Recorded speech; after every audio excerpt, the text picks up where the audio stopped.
రక్షకుడైన యేసుక్రీస్తు నామమున మీ అందరికీ శుభాలు తెలియజేస్తుంటున్నాను. ఈ యొక్క మధ్యాహ్న కాల వేళలో మనము సిలువను గూర్చి యేసుక్రీస్తు అలనాడు 2026 సంవత్సరాల క్రితము ప్రవక్తలైనటువంటి జకరియా గారు, ప్రవక్త అయినటువంటి యెషయా గారు మరి ప్రవచించిన రీతిగా జకరియా గారు అయితే క్రీస్తు పూర్వం 520 సంవత్సరాలకు, యెషయా గారు అయితే 700 క్రీస్తు పూర్వం 700 సంవత్సరాల క్రితం క్రీస్తును గూర్చి మరి తండ్రి అయిన దేవుడు మరి తన ప్రవక్తల ద్వారా యేసును గూర్చి ప్రవచించడం మనం లేఖనాల్లో మనం చూస్తాం. ఏ ప్రణాళిక అయితే క్రీస్తు జీవితంలో నెరవేర్చబడాలని, ఏ ఉద్దేశమైతే దేవుని సంకల్పమైందో ఆ సంకల్పము నెరవేరుస్తున్నటువంటి క్రమంలో, నెరవేర్చబోతున్నటువంటి గడియలలో మరి యేసు క్రీస్తుల వారు 7 మాటలు సిలువలో పలకడం మనం చూస్తాం. ఆ 7 మాటలు ఈరోజు ఈ గుడ్ ఫ్రైడే దినమున మనం ధ్యానించబోతుంటున్నాం. మరి 7 మాటలలో మొదటి మాట క్షమించడం అనే దాని గురించి మనము ధ్యానించబోతుంటున్నాం. లూకా సువార్త 23వ అధ్యాయం 34వ వచనంలో మనం చూసినట్లయితే, యేసు తండ్రి వీరేమి చేయుచున్నారని వీరెరుగను గనుక వీరిని క్షమించమని చెప్పెను. వారు ఆయన వస్త్రములు పంచుకొనుటకై చీట్లు వేసిరి. ఇక్కడ చూసినట్లయితే మరి యేసు క్రీస్తును తండ్రి ప్రణాళికలో భాగంగా ఆయన సిలువ గుండా తీసుకెళ్తున్నటువంటి క్రమంలో, భయంకరమైనటువంటి కొరడాలతో కొడుతున్నటువంటి క్రమంలో, భయంకరమైనటువంటి దూషణ పాలవుతున్నటువంటి క్రమంలో, భయంకరమైనటువంటి నిందల పాలవుతున్నటువంటి క్రమంలో, భయంకరంగా ఆయనను నడిపిస్తూ, ఎండలో నడిపిస్తూ, కొరడాలతో కొడుతూ మరి భయంకరంగా ఆయనను చిత్రవదన చేస్తున్నటువంటి క్రమంలో, ఆ కొట్టడమే కాదు కానీ సిలువను మోస్తూ ఆ గొల్గోతా వైపు తీసుకెళ్తున్నటువంటి తరుణంలో మరి రోమా సైనికులందరూ కూడా యేసుక్రీస్తును భయంకరంగా చిత్రవదన చేస్తున్నటువంటి తరుణంలో మరి ఆయన పలుకుతున్నటువంటి మాటను మనం చూస్తే, వారు ఏమి చేయుచున్నారో వారు వేరుగను కనుక వారిని క్షమించాలని చెప్తా ఉంటున్నాడు. ఆ యొక్క సీన్ను కనుక మనము చూసినట్లయితే ఆ యొక్క రక్తపు మడుగులో, ఆ సీన్లో మరి యేసుక్రీస్తు భయంకరమైనటువంటి సిచ్యువేషన్లో వెళ్తున్నటువంటి క్రమంలో మరి ఆయన పలుకుతున్నటువంటి మాట క్షమాపణ. మన జీవితంలో కూడా మనల్ని ఎవరైనా దూషిస్తే, నిందిస్తే, అవమానపరిస్తే, మరి లేకపోతే కొడితే, లేకపోతే ఇంకో రకంగా మనల్ని ఇబ్బంది పెడితే మనం వారిని క్షమిస్తామా మానవులంగా అంటే క్షమించడం చాలా కష్టమే. ఎందుకంటే మానవులమైనటువంటి మనము ఎప్పుడు ఇంకొకరి మీద రివెంజ్ తీసుకోవాలని అది పన్నాగాలు పంతూ మానవులంగా జీవిస్తాం. కానీ యేసుక్రీస్తు ఆ భయంకరమైనటువంటి సిచ్యువేషన్లో కూడా మరి సిలువ మీద యేసయ్య చేతులు మరి ఆ భయంకరంగా కొట్టబడుతున్నటువంటి తరుణంలో మరి యేసుక్రీస్తు నోటి నుండి పగ అనే మాట రాలేదు, ప్రతీకారం అనే మాట రాలేదు, లేకపోతే ఇంకో రకంగా వారికి బదులు చెప్పలేదు. బైబిల్లో చూసినట్లయితే మరి యెషయా గ్రంథంలో మరి 53వ అధ్యాయంలో అక్కడ రాయబడి ఉంది ఏంటంటే, మన అతిక్రమ క్రియలను బట్టి నిస్వార్థంగా ఉన్నటువంటి, నిరపరాధిగా ఉన్నటువంటి యేసుక్రీస్తు మీద సర్వలోక మానవాళి యొక్క దోషముల పక్షాన యేసుక్రీస్తు శిలువ యాగం చేయడం మనం చూస్తూ ఉంటున్నాం. ఆ భయంకరమైనటువంటి సిచ్యువేషన్లో కూడా మరి యేసుక్రీస్తు చెప్తున్నటువంటి మాట, పలుకుతున్నటువంటి మాట ఏంటంటే క్షమాపణ గురించి ప్రత్యేకంగా మరి పలకడం మనం చూస్తూ ఉంటున్నాం. మన పక్షాన మనకు రావాల్సినటువంటి శిక్ష మన పక్షాన ఆయన కల్వరి సిలువలో మరి ఆ యొక్క త్యాగం గుండా వెళ్ళవలసి వస్తుందని యేషయా గారు అయితేనేమి ప్రవచించడం మనం చూస్తూ ఉంటున్నాం. కనుక మరి ఆ యొక్క సీన్ను కనుక మనం ఒకసారి ఆలోచన చేస్తే, ఆ కొరడాలతో కొట్టడం అయితేనేమి, లేకపోతే ముళ్ళ కిరీటం తల మీద పెట్టడం అయితేనేమి, ఆ చేతులకు మేకులు కొట్టి సిలువ కొట్టడం అయితేనేమి, వీపు మీద కొరడాల గాయాలైతేనేమి, శరీరమంతా రక్తము మడుగులో మరి చివరి శ్వాసలో కూడా మరి క్షమాపణ గురించి పలుకుతూ ఉంటున్నాడు. ఎందుకంటే ఆయన చూపించినటువంటి త్యాగము, ఆయన చూపించినటువంటి ప్రేమ సర్వలోక మానవాళి కొరకు మరి ఆయన చేస్తున్నటువంటి త్యాగముగా మరి బైబిల్ చెప్తా ఉంది. కనుక ఆ సిలువలో మరి మొదటి అద్భుతం ఏంటంటే బాధను క్షమాపణగా మార్చినటువంటి క్రీస్తు ప్రేమ అది. కనుక మరి ఆ బాధలో కూడా దేవుణ్ణి ప్రార్థించడం మనం చూస్తూ ఉంటున్నాం. ఆ కష్టంలో కూడా, ఆ వేదనలో కూడా, ఆ బాధల్లో కూడా, ఆ దుఃఖంలో కూడా, ఆ యొక్క భయంకరమైనటువంటి సిచ్యువేషన్లో కూడా మరి క్రీస్తు తండ్రితో సహవాసాన్ని ప్రార్థించడం మనం చూస్తుంటున్నాం.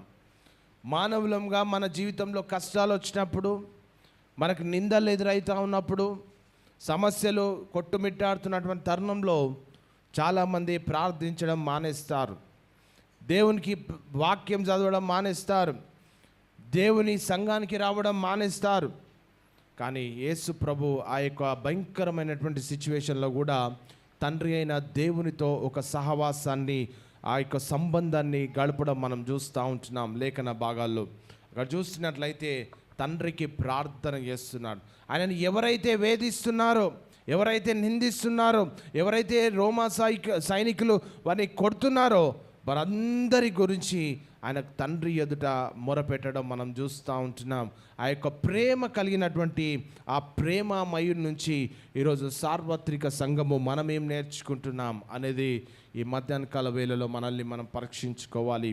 క్రీస్తులో నుంచి మనం నేర్చుకుంటున్నటువంటి త్యాగం ఏంటి, మనం ఏం నేర్చుకుంటున్నాం ఆయనలో నుండి అంటే, మరి బైబిల్ చదువుతాం, మందిరానికి వస్తాం, యేసుని గురించి వింటాం, అన్నీ చేస్తాం, కానీ ఆయనలో ఉన్నటువంటి క్షమాపణ గుణాన్ని మనం కలిగి ఉంటున్నామా అనేది మనం పరీక్షించుకోవాలి. ఎందుకంటే మరి వాక్యంలో మనం చూసినట్లయితే 22వ కీర్తన 1వ అధ్యాయంలో వాక్యం ఏం సెలవిస్తుందంటే, నా దేవా నా దేవా నీవు నన్నేలా వీడనాడితివి, నన్ను రక్షింపక నా ఆర్తధ్వని వినక నీవేళ దూరంగా ఉన్నవని మరి ప్రార్థించడం మనం చూస్తుంటున్నాం ఆ లేఖన భాగంలో. అంతేకాకుండా ఇక్కడ హెబ్రీలకు రాసిన పత్రిక 5వ అధ్యాయంలో 7వ వచనంలో కనుక మనం చూస్తే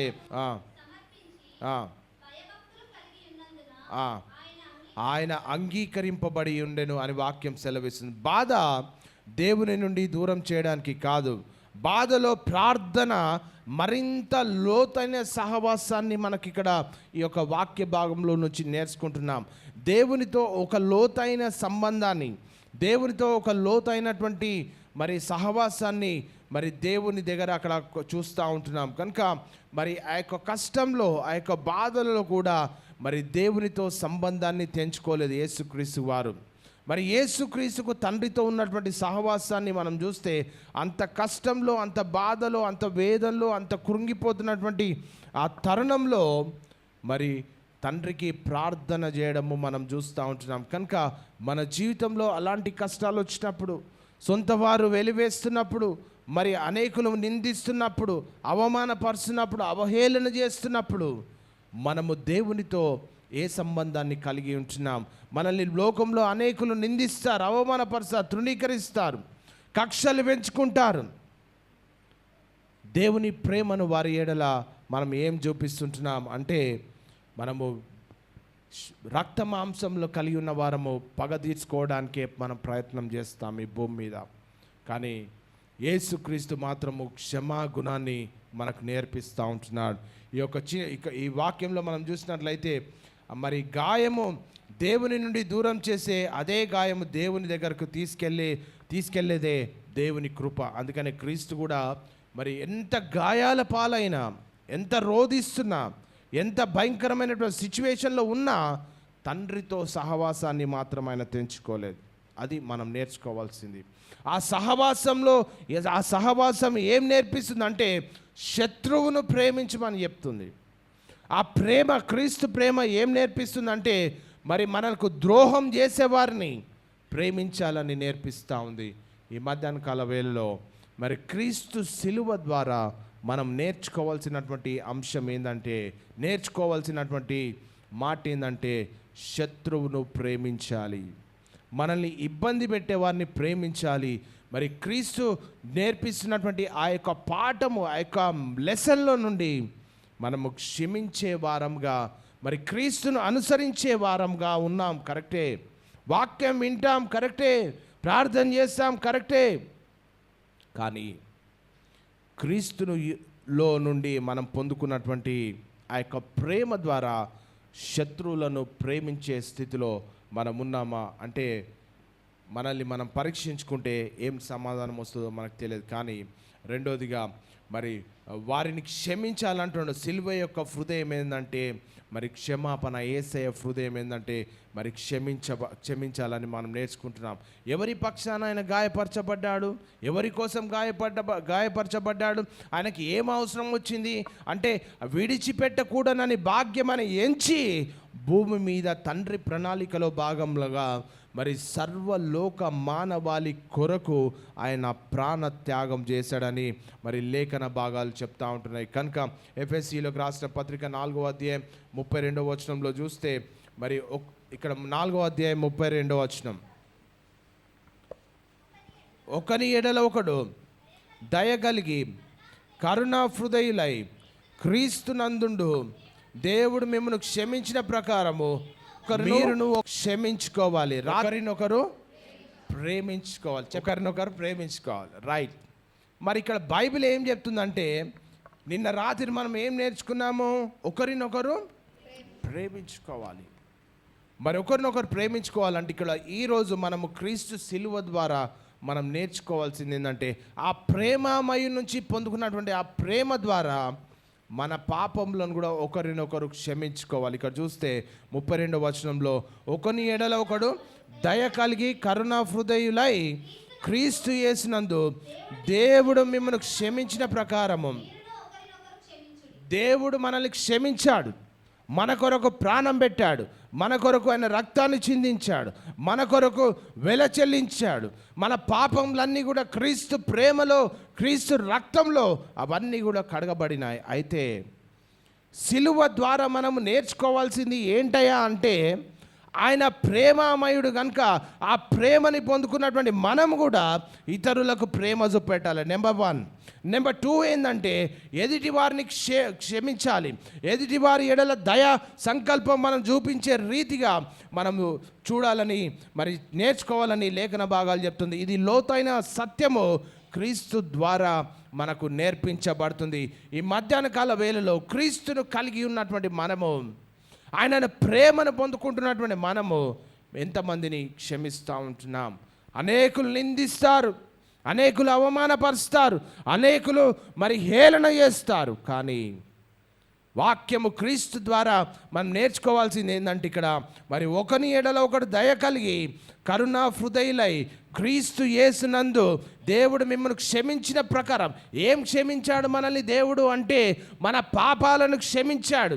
వాక్యంలో చూస్తే యెషయా గ్రంథం 53లో అక్కడ ఏమనుందంటే మన దోషములను బట్టి, మన అతిక్రమ క్రియలను బట్టి ఆయన గాయపరచబడ్డాడు.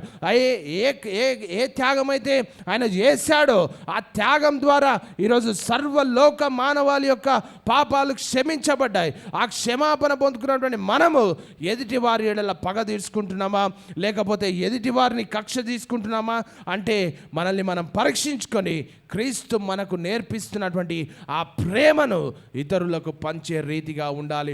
ఈరోజు మనల్ని ద్వేషించేవారు ఉంటారు, మనల్ని నిందించేవారు ఉంటారు, మనల్ని హేళన చేసేవారు ఉంటారు. వారి ఎడల మనం కూడా ఆ గ్రడ్జెస్ పెట్టుకొని, ఆ యొక్క కోపం పెట్టుకొని క్రీస్తు ప్రేమ మనలో ఉండదు. ఇక్కడ వాక్యం చెప్తుంది ఏంటంటే, మనము దయ కలిగి కరుణా హృదయులై క్రీస్తునందు దేవుడు మిమ్మల్ని క్షమించిన ప్రకారము ఒకరినొకరును క్షమించుకోవాలంట. క్షమించడం అంటే బాధను నిరాకరించడం కాదు, జరిగిన దాన్ని సమర్థించడం కాదు, తీర్పును దేవునికి అప్పగించడం.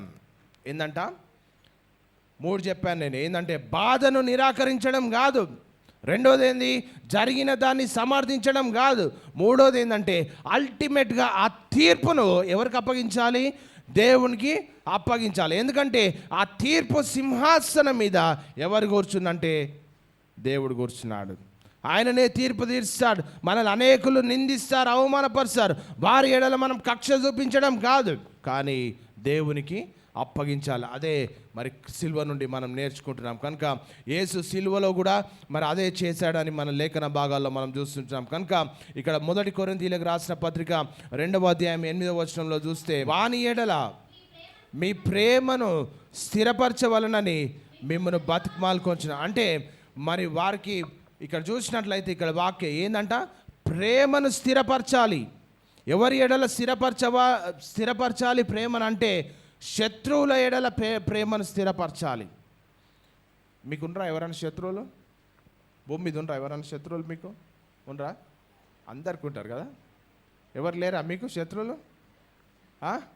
శత్రువులు మనల్ని ద్వేషించే వారి దగ్గర పోయి గల్ల పట్టుకొని దేక్లింగే బోలతో దేక్లింగే అనడం కాదంట. ఏందంట? ఏం చేయాలంట? ఆయన ప్రేమను పొందుకున్నటువంటి మనము ఆ ప్రేమను స్థిరపరచాలి. ఎందుకంటే తీర్పును ఎవరికి అప్పగించాలి? క్రీస్తుకు అప్పగించాలి, దేవునికి అప్పగించాలి. అందుకనే మరి వాని ఎడల స్థిరపరచవలనని ఇక్కడ వాక్యం అపోస్తలుడైన పౌలు కొరింథీ సంఘానికి చెప్తున్నటువంటి మాట ఇది. కనుక మరి ఆ ప్రేమను స్థిరపరచాలి అంటే దేవుడు మన ఎడల ఏ ప్రేమ అయితే చూపించాడో అది ఇతరులకు పంచే రీతిగా ఉండాలి. కనుక ఇక్కడ వాక్య భాగంలో మనం చూస్తే మరి నిన్ను గాయపరిచిన వారు చాలాసార్లు మరి తెలియక చేయొచ్చు, కోపంతో చేయొచ్చు, లేకపోతే ఆత్మీయ అంధత్వం చేయొచ్చు, కానీ మనం వారి ఎడల ప్రేమ చూపించే వారంగా ఉండాలి. అందుకనే యేసుక్రీస్తు ఏం చేస్తున్నాడంటే వారిని తీర్పు చేయలేదు, కానీ వారి కోసము తండ్రి ఎదుట ప్రార్థన చేశాడు. ఈరోజు నీకు శత్రువులు ఉండరా అంటే అందరు చెప్తారు, అందరికి ఉన్నారు శత్రువులు. ఉంటారు మన శత్రువులు, అంతా మన చుట్టే ఉంటారు శత్రువులు, అంతేనా? కానీ వారిని ఎక్కడికి ఇవ్వాలంట? తండ్రికి ప్రార్థన చేయాలి, అంతే. శత్రుత్వం పెంచుకోవడం యేసు ప్రభును కొరడాలతో ఓడుతున్నాడు. యేసుప్రభు ఒక మాట దూతలను పిలిస్తే కోటాను కోట దూతలు వచ్చి వారిని హతం చేసేవారు, లేకపోతే ఆ శ్రమ నుండి తప్పించేవారు. కానీ తండ్రి అభిష్టమైందంట క్రీస్తు సిలువ గుండా వెళ్ళడం. వారి కొరకు తండ్రితో ప్రార్థన చేస్తున్నాడు. ఆ రోమా సైనికులు చిత్రవదన చేస్తున్నటువంటి క్రమంలో మీరు చూడండి, మరి యేసుక్రీస్తు యొక్క సిలువ గురించి చాలా సినిమాలు తీశారు. యూట్యూబ్లో కొడితే చూస్తే దాన్ని చూస్తేనే భయమైతే ఉంటుంది. ఆ రీతిగా చిత్రవదన చేస్తున్నటువంటి క్రమంలో తండ్రితో ఒక సంబంధంలో మరి యేసుక్రీస్తు ప్రార్థిస్తున్నారు, వారి గురించి ప్రార్థన చేస్తున్నారు. మరి సిలువ ద్వారా మనం నేర్చుకోవాల్సింది ఏంటంటే ఆ ప్రేమ, కల్వరి సిలువను పొందుకున్నటువంటి మనము ఆ సిలువ ప్రేమను బట్టి శత్రువులను ప్రేమించే రీతిగా మనం ఉండాలి. కనుక అంతేకాకుండా కొలసీలకు రాసిన పత్రిక 3వ అధ్యాయం మరి 13వ వచనంలో ఎవడైనను హాని చేసినని ఒకడు అనుకొనిన ఎడల ఏందంట? ఏమనుంది ఇక్కడ? ఎవడైనను తనకు హాని చేసినని ఒకడు అనుకొనిన ఎడల ఒకరినొకడు సహించుచు ఒకరినొకడు క్షమించుడి, ప్రభు మిమ్మును క్షమించినలాగున. ఇక్కడ ఏం రాయబడి ఉంది వాక్యం అంటే ఎంతమందికి హాని చేశారు శత్రువులు? అందరికి హాని చేస్తారు. అయితే ఇక్కడ రాయబడినట్టు మాట ఏంటంటే ఎవడైనా తనకు హాని చేసనని ఒకడు అనుకోని ఎడల సహించుకోవాలంట. అంటే హాని చేసేటోని ఏం చేయాలంట? సహించాలంట. ఏమనొద్దంట. సాధ్యమేనా? మనకు ద్రోహం చేసేవారిని, మనల్ని ఇబ్బంది పెట్టేవారిని, లేకపోతే మనల్ని భయంకరంగా తూలినాడే వాళ్ళని ఏం చేయాలంట? సహించాలంట. మళ్ళీ పోయి కొట్లాడడం కాదు. బైబిల్ నేర్పిస్తుంది ఏంటంటే సహించాలట. వాళ్ళు ఎన్ని మాటలన్నా సహించాలి. ఎందుకు సహించాలి? అదే మనకు నేర్పించాడు క్రీస్తు సిలువలో. ఇక్కడ చూడండి, ఎవడైనా తనకు హాని చేసనని ఒకరిని అనుకుని సహించుచు ఒకరినొకడు క్షమించుకోవాలి. ఇది సాధ్యమా మానవులతోటి? ఏది సాధ్యమైన ఇది మాత్రం సాధ్యం కాదు, అంతేనా? కానీ క్రీస్తు మనకు నేర్పిస్తుంది ఏంటంటే కామ్గా ఉండి దేవునికి ప్రార్థన చేయాలి. యేసుక్రీస్తు సిలువలో వెళ్తున్నప్పుడు, చిత్రవదనకు గురవుతున్నప్పుడు ఒక మాట అనలే, దూషించలే, బదులు చెప్పలేదంట. అక్కడ వాక్యం యెషయా గ్రంథంలో రాయబడి ఉంటుంది. అక్కడ బదులు చెప్పలే. మనల్ని ఎవరైనా తిడితే ఏం చేస్తాం? మనం బదులు చెప్తాం. కానీ యేసు ప్రభు బదులు చెప్పలేదంట. ఇక్కడ ఏమని చెప్తుంది వాక్యం అంటే సహించాలి. ఎవరెన్ని మాటలన్నా, ఏ రీతిగా ఇబ్బంది పెట్టినా సహించాలి. యేసు ప్రభు సహిస్తూ తండ్రికి ప్రార్థన చేస్తున్నాడంట, వారిని క్షమించు. అది క్రీస్తులో ఉన్నటువంటి గుణలక్షణం. అనేకులు నిందిస్తారు, అవమానపరుస్తారు, కానీ తండ్రికి ప్రార్థన చేస్తున్నావా? క్రీస్తు మనకు నేర్పించినటువంటి ఆ సిలువ పాఠం నుండి నిన్ను నిందించేవారు, అవమానపరిచేవారి కొరకు మనము ప్రార్థన చేస్తున్నామా తండ్రి ఎదుట? అంటే క్రీస్తు నేర్పిస్తుంటే ఏంటంటే క్షమించమని తండ్రి ఎదుట ప్రార్థన చేస్తున్నాడు. ఇక్కడ చూస్తే ప్రభువును మిమ్మల్ని క్షమించిలాగున మీరు. ఎంతమంది చెప్తారు నా పాపములు దేవుడు క్షమించాడని? చెప్తారు ఎవరన్నా? ఎంతమంది చెప్తారు? దేవుడు నా పాపములన్నీ కూడా క్షమించాడు. దేవుడు మన పాపాలు క్షమిస్తే శత్రువుని కూడా క్షమించాలంట. సాధ్యమా? క్రీస్తు మన కొరకు చేసినటువంటి త్యాగం అది. కనుక ప్రభువు మిమ్మల్ని క్షమించులాగున మీరును క్షమించాలి. మరి క్రీస్తు సిలువలో నుండి మనము నేర్చుకోవాల్సినటువంటి మొదటి అంశం ఏంటంటే క్షమించే గుణం. క్షమించే గుణము దేవుడు చూసుకుంటాడు. దేవుడికి వదిలేయాలంతే. ఎవరు ఏం చేసినా మేము అట్లనే చేస్తాం. మేమేం కొట్లాడం పోయి మమ్మల్ని ద్వేషించడం. యేసు ప్రభు ఏం చెప్తాం? తండ్రికి ప్రార్థన చేసి మేము కూడా ప్రార్థన చేస్తాం. నన్ను ఎవడన్నా అంటే దేవా చూసుకో, ఇక నీవే తీర్పు, అంతే. ప్రార్థన చేస్తే దేవుడు కార్యం చేస్తాడు. అక్కడ యేసుక్రీస్తు కూడా ప్రార్థన చేశాడు. తద్వారా సర్వలోక మానవాళికి ఆయన రక్తము ద్వారా, ఆయన క్రయధనము ద్వారా విమోచన లభించింది అని లేఖన భాగాలు చెప్తూ ఉంటున్నాయి. కనుక ఇక్కడ వాక్యంలో మనం చూస్తే మనము క్షమాపణ అనే సత్యము క్రీస్తు సిలువ నుండి మనము నేర్చుకునే వారంగా ఉండాలి. ఈ మధ్యాహ్న కాల వేళలో మరి దేవుడు ఒక ప్రణాళిక ప్రకారము నిన్ను ఈ మందిరంలో కూర్చోబెట్టాడు. ఈరోజు ప్రతి ఒక్కరికి ప్రతి ఒక్క శత్రువు ఉండొచ్చు, కానీ దేవుని దగ్గర వదిలేసుకొని ప్రార్థన చేయాలి. క్షమించే గుణము మనము క్రీస్తు ద్వారా మనం నేర్చుకుంటున్నాం. కనుక మత్తయి సువార్త 14వ అధ్యాయం 15వ వచనంలో మనం చూసినట్లయితే, మత్తయి సువార్త 6వ అధ్యాయం 14-15 వచనాలు. 6వ అధ్యాయం 14-15 వచనాలు. మత్తయి సువార్త 6వ అధ్యాయం. మనుషుల అపరాధములు మీరు క్షమించిన ఎడల, మనుషుల అపరాధములను మీరు క్షమించిన ఎడల. ఏంటంట? మనుషుల అపరాధములు ఎవరు క్షమించాలి? ఎవరు క్షమించాలి? దేవుడు కాదు క్షమించేది. ఏం చేయాలంట? మనమే క్షమించాలి. మనుషుల అపరాధంలో మీరు క్షమించిన ఎడల మీ పరలోకపు తండ్రి మీ అపరాధములను క్షమిస్తాడంట. అంటే వాడు తప్పు చేస్తాడు భూమి మీద, మనము తప్పు చేస్తాం. కానీ బైబిల్ ఏం నేర్పిస్తుంది? ఈ మాటలు లిటరల్గా ప్రభు అయినటువంటి క్రీస్తు మరి చెప్తున్నటువంటి మాటలుగా మనం చూస్తుంటున్నాం. మనుషుల అపరాధములను మీరు క్షమించిన ఎడల. ఎవరి అపరాధములు? ఎదుటి వారి అపరాధములు క్షమించాలంట. సాధ్యమా? సాధ్యమా? మనుషుల అపరాధములు మీరు క్షమించిన ఎడల మీ పరలోకపు తండ్రి మీ అపరాధములను కూడా క్షమిస్తాడంట. అంటే దీని ప్రాక్టీస్ చూస్తే మనకు రావాల్సినటువంటి దోషాలు, మనకు రావాల్సినటువంటి శిక్ష క్షమాపణలోనే మటు మాయమైపోతుంది. అది సత్యం. వాక్యం చూడండి ఇక్కడ, మీరు మనుషుల అపరాధం క్షమింపకపోయిన ఎడల మీ తండ్రియు మీ అపరాధములను క్షమించాడు. అందుకనే యేసు ప్రభుకి ఎంత భయంకరమైనటువంటి సిచ్యువేషన్ అక్కడ ఎదురైనా, ఎంత కొరడాలతో కొట్టిన, ప్రాణము పోతున్న సమయంలో కూడా ఎదుటి వారి అపరాధములను క్షమించాలని తండ్రికి ప్రార్థన చేస్తున్నాడు. సాధ్యమా? క్రీస్తు సిలువ ద్వారా సార్వత్రిక సంఘానికి మరి యేసు ప్రభు చెప్తున్నటువంటి మాట, మనుషుల అపరాధంలను క్షమించిన ఎడల పరలోకపు తండ్రి మన అపరాధంలను క్షమిస్తాడంట. అంటే ఇండైరెక్ట్గా క్షమిస్తే మనల్ని, మన అపరాధములను కూడా దేవుడు క్షమిస్తాడంట. క్షమించని హృదయం మనలో ఉంటే ఏమవుతుందంటే ప్రార్థనకు అడ్డుపడుతుంది. క్షమించరాని హృదయం మనలో ఉంటే ప్రార్థనకు అడ్డొస్తుంది.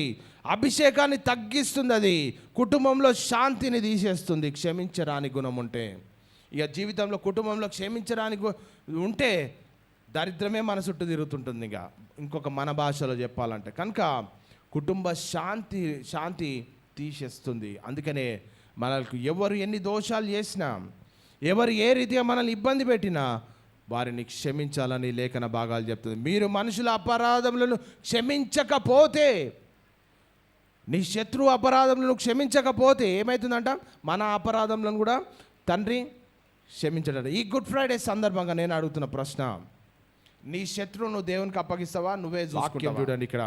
ఒకవేళ క్షమించరాని తత్వం మనలో ఉంటే ప్రార్థనను అడ్డుకుంటుంది ఆ యొక్క క్షమించరాని గుణం.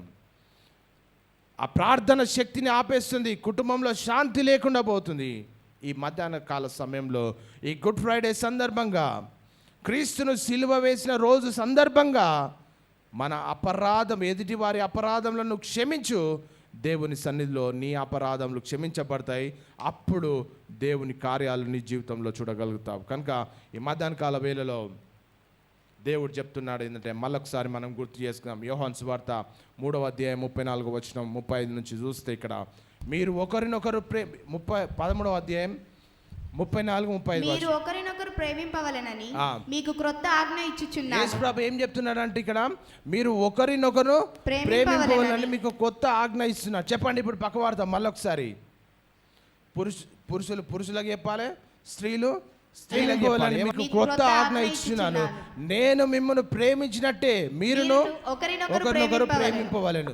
మీరు ఒకని ఎడల ఒకడు ప్రేమ గలవారైన ఎడల దీనిని బట్టి మీరు నా శిష్యులు అందురు అని తెలుసుకొనవలెను. చూస్తే క్రీస్తు ప్రేమను మనము చాటి చెప్పే రీతిగా ఉండాలి.